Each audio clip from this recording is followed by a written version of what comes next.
मुझे घटना याद आती है, दिल्ली के पास में रहा हुआ एक छोटा सा शहर, राजस्थान और उत्तर प्रदेश की बॉर्डर पे बसा हुआ वो शहर, अलवर नाम का वो शहर था। और वहाँ के राजा जयसिंह जी वहाँ के राजा थे। और एक बार वो महाराजा दुनिया घूमने के लिए आउट ऑफ गए, विदेश यात्रा पे गए, अब्रॉड गए। काय के लिए? भ्रमण करने के लिए गए। देखो, राजा जब राज दरबार में होता है तो उसको दूर से देख कर करके पहचाना जा सकता है कि ये राजा है। उनके वस्त्र से, उनके आभूषण से, उनके अलंकार से, उनके मुकुट से व्यक्ति पहचान जाता है कि ये राजा है। पर जब व्यक्ति जब अपने देश में से दूसरे देश में जाता है तो वहाँ एक सामान्य व्यक्ति बनकर करके जाता है। और वो भी सामान्य व्यक्ति बनकर करके गए थे। वो दूसरे देश के को अच्छे से घूम रहे हैं, अच्छे से सब कुछ देख रहे हैं। विदेशों की दुनिया थी, वो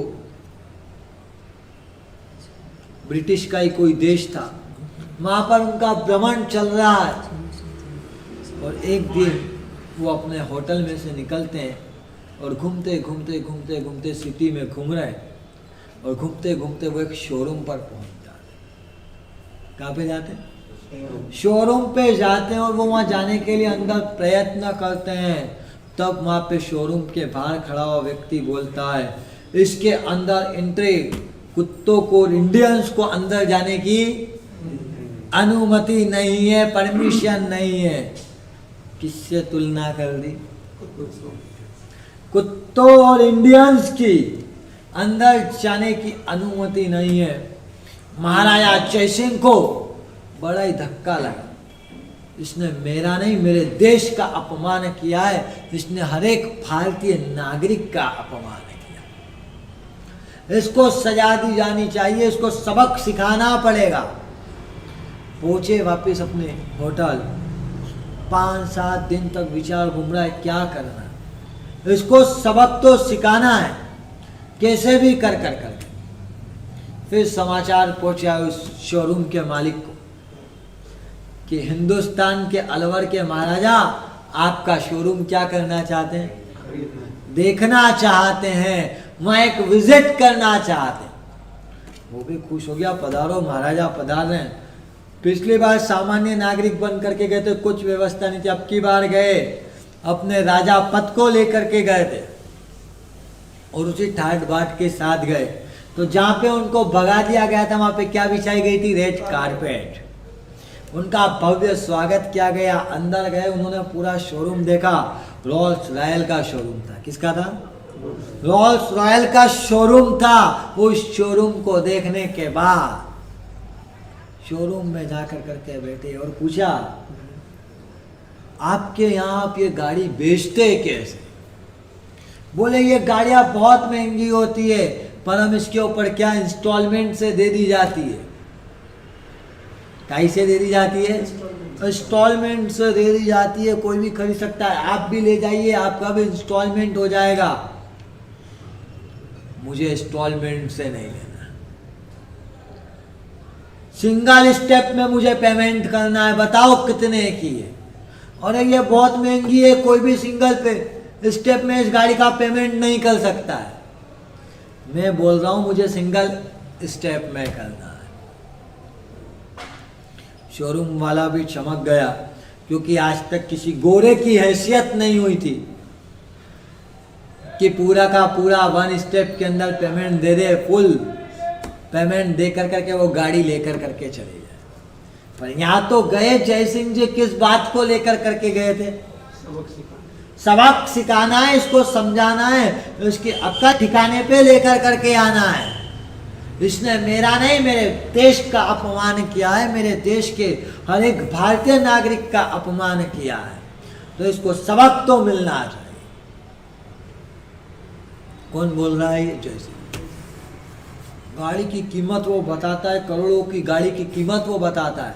फिर पूछते, तेरे शोरूम में कितनी गाड़ियां खड़ी है? बोले साहब अभी तक तो 14 गाड़ियां खड़ी हो, 4 और शाम तक तैयार होके आ जाएगी, 18 गाड़ी। 18 गाड़ी का टोटल पेमेंट कितना है? उसका दिमाग खराब। साला कोई एक रोल्स रॉयल खरीदता नहीं था, ये कितनी रोल्स रॉयल की बात कर रहा है। 18 गाड़ी ये लेकर के करेगा क्या? और इतनी महंगी गाड़ी।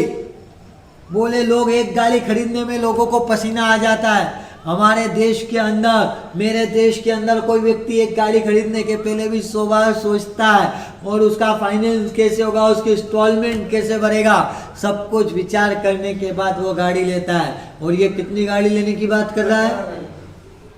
18 की 18, और वो भी पेमेंट कैसे? Cash payment. दिमाग खराब, कुछ भी समझ में नहीं आया। बोले एक काम करो, सबका पेमेंट बताओ। उसने पेमेंट बना कर करके दे दिया। और बोला गाड़ी लेने के बाद अब मुझे यहाँ से जोड़ो, आपको शिप का चार्ज हो जो भी हो, मुझे इन सब गाड़ी की डिलीवरी कहाँ पे चाहिए? अलवर के अंदर चाहिए। साले का दिमाग घूम गया। उसका उसने अलग से बिल बना करके दिया। बोले मंजूर, ये पेमेंट भी ऐड करो। चेकबुक निकाली और एक ही चेक बनाया 18 गाड़ियों का, प्लस उसके साथ जो उसने शिपमेंट का जितना भी चार्जेस लगाया था वो सब का भी एक ही चेक बना कर करके उसको दे दिया। और बोला आप इमीडिएट डिलीवरी की व्यवस्था करो। वो तो बड़ा कंपनी वाला क्या हो गया? खुश हो गया कि क्या बात है, आज तो मजे आ गए। कोई व्यक्ति आया जबरदस्त, वो जैसे ही गाड़ियां अलवर पहुंची, एक साथ 18 लग्जरी गाड़ियां अलवर पहुंची। अभी जय सिंह जी तो वहीं विदेश में ही हैं, फॉरेन में ही बैठे हैं। और गाड़ियां आने के बाद जय सिंह जी ने अपने वहां के मंत्रियों को, अपने सेवकों को वहां पे सूचना दी कि अपने शहर के अपना अंदर जितनी भी डंपिंग गाड़ियां हैं, समझ गए ना क्या है, जितने भी कचरे उठाने की गाड़ियां है सबकी छुट्टी कर दो। और इस रोल्स रॉयल से क्या करो? कचरा उठवाओ और उसको चालू करवा दिया कचरा उठाने के लिए। और दुनिया के सारे अखबारों में फोटो छप रहे हैं, अलवर के महाराजा की शहंशाही रोल्स रॉयल उठा रही है अलवर में कचरा। अलवर के महाराजा की दरिया दिली, उनके शहर के अंदर, उनके राज्य के अंदर दुनिया की सबसे महंगी कार किस काम में आती है? कचरा उठाने के लिए आती है। सोच लो, उस समय नहीं व्हाट्सएप था, नहीं ट्विटर था, नहीं फेसबुक थी। क्या क्या नहीं था? व्हाट्सएप, फेसबुक, ट्विटर कुछ भी नहीं था। उसके बाद में पूरी दुनिया के अंदर कौन छा गए थे? हाँ, जय सिंह जी छा गए थे। वो रोल्स रॉयल वाले का दिमाग खराब हो गया। बोले 15 दिन के अंदर इस पूरे कंपनी के ब्रांड को क्या कर दिया इसने? धूल में मिला कर करके रख दिया। जहां देखो, बोले पहले जो बिक्री होती थी अब कोई गाड़ी देखने भी नहीं आ रहा है। और कौन आएगा?